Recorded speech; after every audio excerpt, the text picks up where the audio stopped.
Hi guys, it's Kimberly Ann again. How you doing today? It is November the 14th and it's my mommy's birthday today.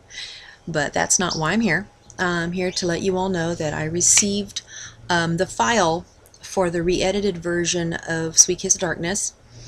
And when I got it, I went through it and it seems like it's a little shorter than the first one. But it's almost kind of the same thickness, and I wanted to show you this.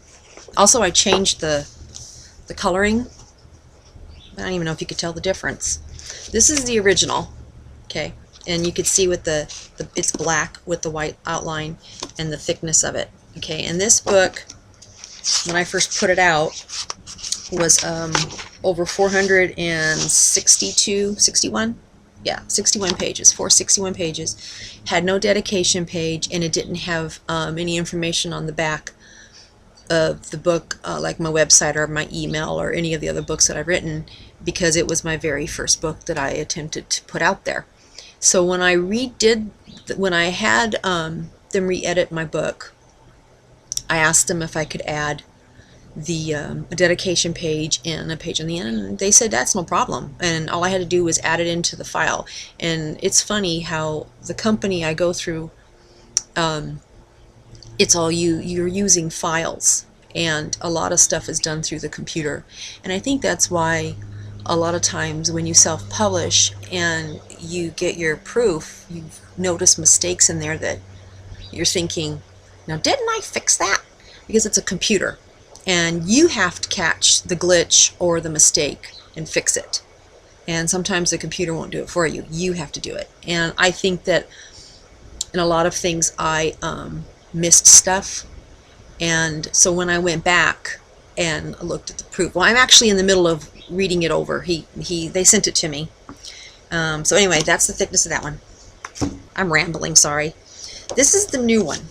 They put it in a binder for me and everything. This is how all proofs come to you when something's finished, and then you have to look it over again and make sure that it's exactly what you like before you give them the okay and they print it or put it up for print. Because I'm still going through self-publishing. I don't have like Doubleday Books or Random House doing this for me. I'm doing this on my own.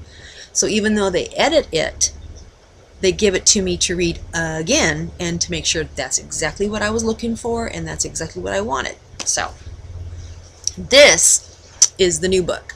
Now, can you see it? I don't know. The lighting is really weird. I lightened the background to a charcoal gray, and I took off the white line and changed the font. And down here at the bottom it says second edition.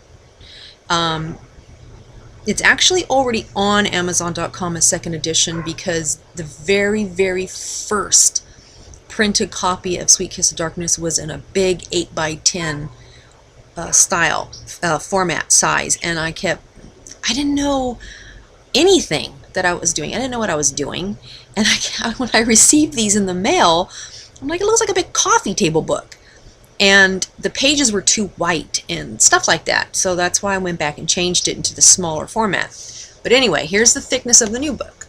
Now you see, it doesn't even look any different, does it? So that's going to be the new book. Okay, guys? And the dedication page is on the front.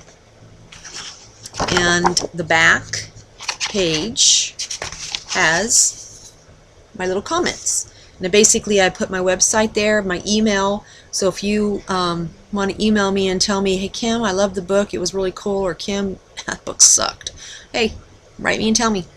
And then also I put down the other books I've written, Mikhail, A Vampire's Tale, The Cabinet Lake Lenape, and The Minix. And the one I'm working on right now has kind of been put on the back burner because I'm trying to finish doing this so I can get it over with. And right now I'm proofing through chapter 12, and he took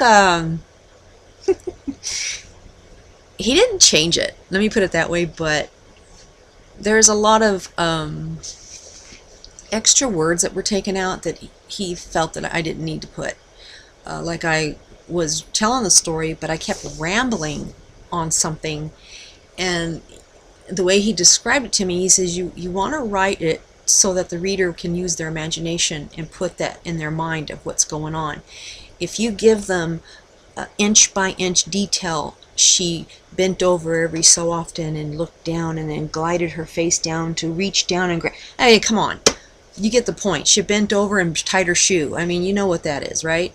So I caught on to that, and I'm like, well, yeah, it was my very first book. I was just writing and writing and writing all the stuff that was in my head and getting it on paper. And I don't know, this is my first time. So he was his name's Steve, and he was very, very helpful, very kind, and very true to my story. But there was one part in my book that I read.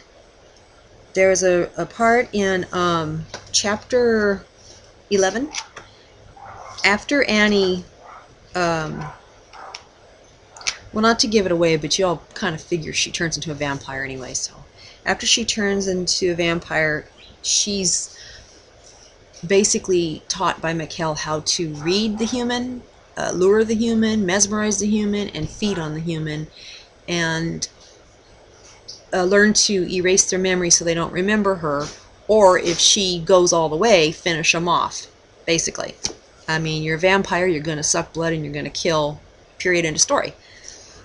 And there's a part where they're back in his place, and he has instruments like guitars and violins and piano. He's 546 years old, so through the centuries he's collected. And he starts playing a song for her on his violin, and they changed it. I called it a Stradivarius, and his one point was, how do you know it was a Stradivarius? Does she know what violins are? Does she know violins? I'm like, no. So you don't have to put the name of the violin brand, you just put violin, because you, as Annie, you don't know what kind of violin that is he's playing. You just see a violin and play it. So okay, got me. So he fixed stuff like that. And then also he said I missed periods and quotations and capitalization, simple stuff. So anyway, there you go. And I'm still proofing it, folks. So there it is, the new one. It's not out there yet. I'll show you what it looks like. See? Proof.